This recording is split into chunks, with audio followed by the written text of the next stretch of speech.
এই উম্মত তো এক নেকি দিয়া জান্নাতে যাবে। কয় নেকি দিয়া? একটা নেকি দিয়া জান্নাতে যাবে এই উম্মত। অন্য উম্মতের কথা জানি না আমি, এই উম্মত এক নেকি দিয়া জান্নাতে যাবে। নবীর একটা আদর্শের কারণে জান্নাতে যাবে। সিরত মানি আদর্শ। আর এটা আমরা কদমে কদমে মুহতাজ।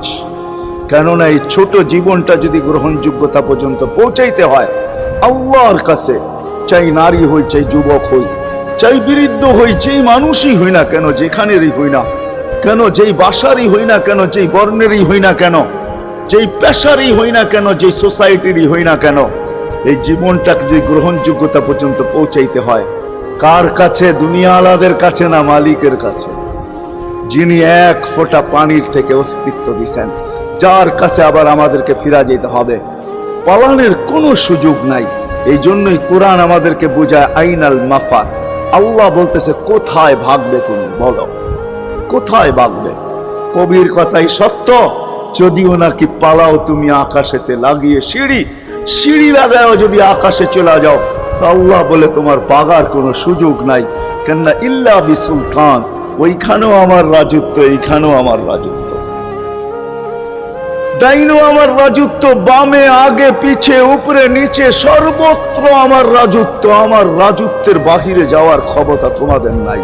দ্বিতীয় কথা এটো, আইনা আনা মাআকুম আইনা মা কুনতুম, যেখানে যাবে ওইখানে আমি সঙ্গে থাকবো। আমাকে দূর করতে পারবে না। যদি করো তাহলে তুমি থাকবে না, তোমার অস্তিত্বই থাকবে না।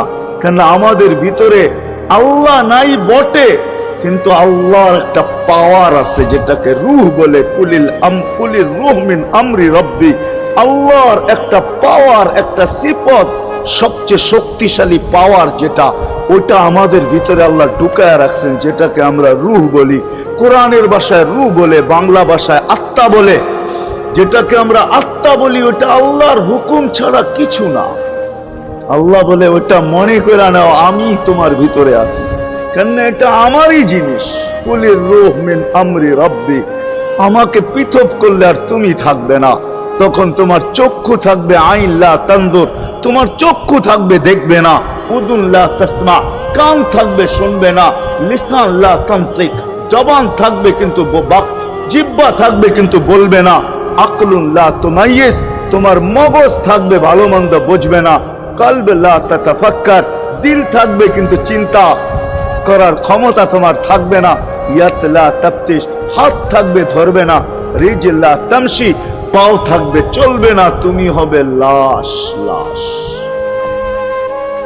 ওই আল্লাহ পর্যন্ত যদি গ্রহণযোগ্যতায় পৌঁছাইতে হয়, ওইখান থেকে বাহির হয়ে গেছি। ভালো তো বাসি, কিন্তু আগেরটুকু জানি না। ও মেরে দোস্ত, শুধু ভালোবাসলে চলবে না।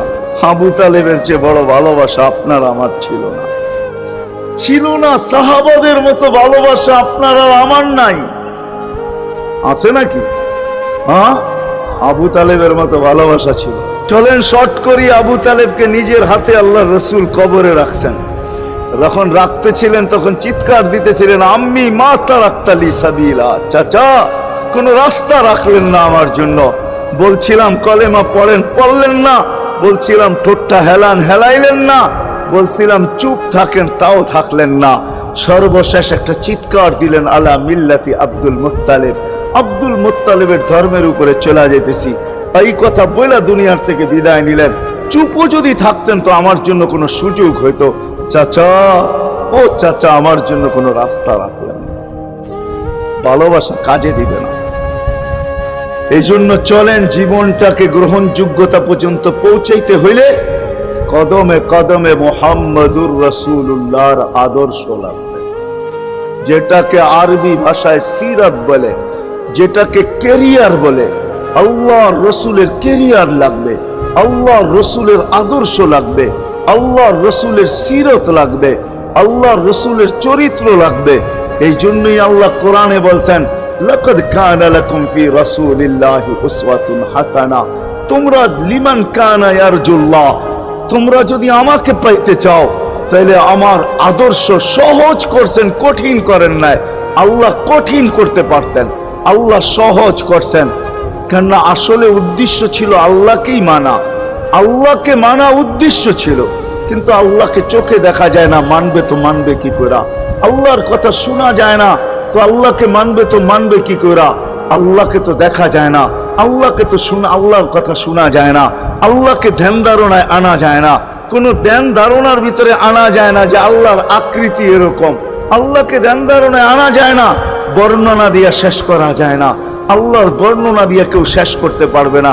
কোরআন বড় কিছু আমাদেরকে বুঝাইছেন, অনেক বুঝাইছেন যে আল্লাহর বর্ণনা দিয়া শেষ করা যাবে না। আল্লাহ শুধু আল্লাহ না, 99 নাম দেখলেই বোঝা যায় যে আল্লাহকে। আল্লাহ শুধু আল্লাহ না, আল্লাহ 99টা পদের অধিকারী। বিদায় আল্লাহ ধরা ছোঁয়ার বাহিরে আল্লাহ মানুষ প্রশ্ন করতে পারে, আপনাকে মানবো তো মানবো কি কইরা, পাবো তো পাবো কি কইরা? তো আল্লাহ আসান করছেন যে আমার নবীর আদর্শের ভিতরে আমি লুকায়িত আছি। ফুলের ভিতরে যেরকম ঘেরান লুকায়িত থাকে, আমার নবীর আদর্শের ভিতরে আমি লুকায়িত। নবীর আদর্শ মানতে থাকবে, আমাকে পাইতে থাকবে। এই জন্যই রাসূলুল্লাহর আদর্শ দরকার, সিরাত দরকার, কেরিয়ার দরকার। আর কেন আপনি আদর্শ মানবেন না? জীবনটাই তো আপনার জন্য আমার জন্য ছিল, ঠিক না?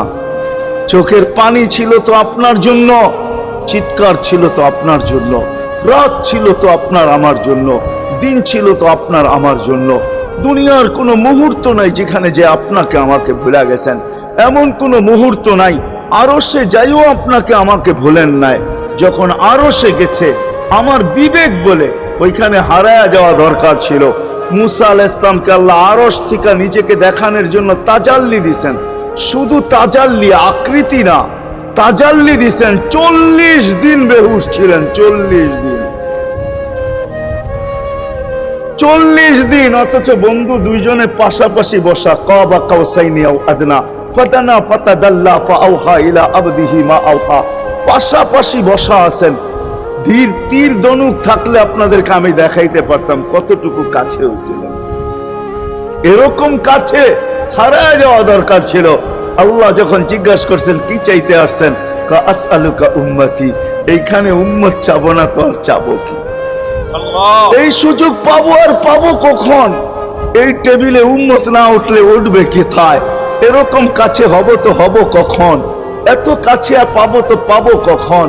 এত কাছে হব তো হব কখন? এরকম পরিবেশ হবে তো হবে কখন? আপনি এরকম খুশি আবার হবেন তো হবেন কখন? আপনি আমাকে ডাইকা নিয়ে আসছেন, মেহমান বানায়া, আপনি মেজবান, উম্মত চাই। আল্লাহ জিজ্ঞাসা করছে এইখানে উম্মত? তো যুক্তি দিতেছে আনতা রব্বুল কারীম আনা নবিয়্যুর রহিম কাইফা তুদাইয়ু হাদিল উম্মাহ বাইনাল কারীম ওয়ার রহিম। শুরুতে আপনি, শেষে আমি। শুরুতে আপনি রব্বে করিম, শেষে আমি নবী রহিম। দুইয়ের মাঝে উম্মত জাহান্নামে চলে যাবে। আমি আমার মনকে বুঝাইতে পারবো না আমি উম্মত চাই। আল্লাহ সান্ত্বনা দিতেছেন, কাসসামতুল কিয়ামাতা কিসমাইন, কিয়ামতকে 2 ভাগে ভাগ করছি। আমি জানি আপনি একাই চিৎকার দিবেন কিয়ামতের মাঠে উম্মতি উম্মতি বইলা, আর কেউ উম্মতকে স্মরণ করবে না। নবীরা তো মাকেও স্মরণ করবে না, বোনকেও স্মরণ করবে না, সবাই নাফসি নাফসি বলবে। আপনি উম্মতি বইলা চিৎকার দিবেন। বিদায় কিয়ামত আপনার আর আমার মাঝে ভাগ, আর কারো মাঝে না। সালতো তা সাফি তো সাফা, ওই দিন আপনি চাইতে থাকবেন, আমি দিতে থাকবো। আপনি সুপারিশ করবেন, আমি মঞ্জুর করতে থাকবো। লা ইউখজিকা ফি উম্মতিক, আপনার উম্মতের ব্যাপারে আপনাকে আমি লজ্জিত করব না। কোরআন আসছে আল্লাহর রাসূলের কাছে, আদ-দুহা ওয়াল লাইলি ইযা সাজা মা ওয়াদ্দাআকা রাব্বুকা ওয়া মা ক্বালা। এই সূরার ভিতরেই আছে সাওফা ইউতিকা রাব্বুকা ফাতারদা, আপনাকে আমি রাজি করে ছাড়বো। কোরআন যখন নাজিল হইতেন তো কি অবস্থা হইতো উলামারা জানে। আল্লাহ রাসূল ঘামতে থাকতেন, এতটুকু কষ্ট হইতো। কখনো কখনো বলতেন কাদার রু আইয়াখরুজ, মনে হয় আমার রুটা বাহির হয়ে চলে যাবে। ওই কষ্টের ভিতরে জিবরিল যখন সাওফা ইউতিকা রাব্বুকা ফাতারদা পড়তেছিল, ওইখানেই থামায়া দিছে, জিবরিল থামো। বলছে কেন? সূরা এখনো শেষ হয় নাই। বলছে থামো, আল্লাহ আমাকে রাজি করতে চাইতেছেন, আমি এই মুহূর্তে আল্লাহর কাছে কিছু চাইতে চাইতেছি। বলছে তোমাকে সাক্ষী রেখা। বলছে কি চাবে? তো চিৎকার দিয়া বলতেছে ইলাহি লান আরদা, ইলাহি লান আরদা হাত্তা ইয়াকুনা ওয়াহিদ মিন উম্মতি ফিন নার। ও মাবুদ, ও এলাহি, ও আল্লাহ, এক উম্মত জাহান্নামে থাকা পর্যন্ত আপনার উপরে রাজি হব না। আল্লাহ, এক উম্মত থাকা পর্যন্ত রাজি হব না। যে আরো সে যায় বলে না, কিয়ামতের মাঠেও বলবে না। উম্মতি চিৎকার দিবে, হাসান হোসাইন দিবে না। হাসান হোসাইন কলিজার টুকরা ছিল, কোন একদিনের কাহিনী। হাসান হোসাইন জিজ্ঞাসা করছে, নানা যান আপনি উত্তম না আমরা উত্তম? আল্লাহ রসুল সাদা সিধা জবাব দিছে, আমি উত্তম, আমি সাইয়্যিদুল আউয়ালিন ওয়াল আখিরিন, আনা সাইয়্যিদু উলদি আদম, লিওয়াউল হামদি বিয়াদি ইয়াউমাল কিয়ামা। হায় হায়, আল্লাহর জান্ডা কিয়ামতের দিন আমাদের নবীজির হাতে থাকবে। মাধবদের মানুষ বোঝেন আমি যেটা বুঝাইতে চাইতেছি। ওই হাসান হুসাইনের খবর নিবেন না, নিবে উম্মতের খবর। জিজ্ঞাসা করছে, নানা জান আপনি উত্তম না আমরা? আল্লাহ রসুল বলছে, আমি উম্মত। দুইজনে হাসতে হাসতে কুটা কুটা। আল্লাহ রসুল বলছে, এত হাসো কেন? জবাব হয় নাই। মানি আমরা দুইজন উত্তম। কি কইরা তোমরা দুইজন উত্তম? প্রমাণ। আমাদের আম্মা জানকে চিনেন? তা আম্মার পরিচয় দিয়ে বলতেছে, উম্মুকা লাইসা বিশাই, আমাদের আম্মার সামনে আপনার আম্মা কিছুই না। আমাদের আব্বাকে চিনেন? আব্বার পরিচয় দিয়ে বলতেছে, আবুকা লাইসা বিশাই, আপনার আব্বা আমাদের আব্বার সামনে কিছুই না। আমাকে নানা জানতে চিনেন? চিনেন আমাদের নানা জানকে? আমাদের নানা জানের সামনে জাদ্দুকা লাইসা বিশাই, আপনার নানা জানের তো মানুষ নামই জানে না। অনেকে আছে এখানে আল্লাহ রসুলের নানার নাম জানে না। জানেন? জানে না। আপনার নানার নামই মানুষ জানে না। আমাকে নানা জানকে চিনেন?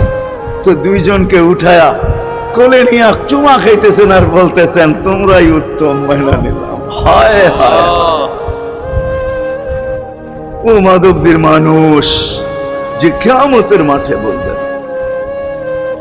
যে দুনিয়ার থেকে যখন বিদায় নিতেছিলেন, হায় হায়, মালাকুল মউত যখন অনুমতি চাইতেছিলেন, বুকে হাত রাখবো কি রাখবো না, তো বলছে অনুমতি দিব। আইনা আখি জিবরিল, আমার ভাই জিবরিল কোথায়?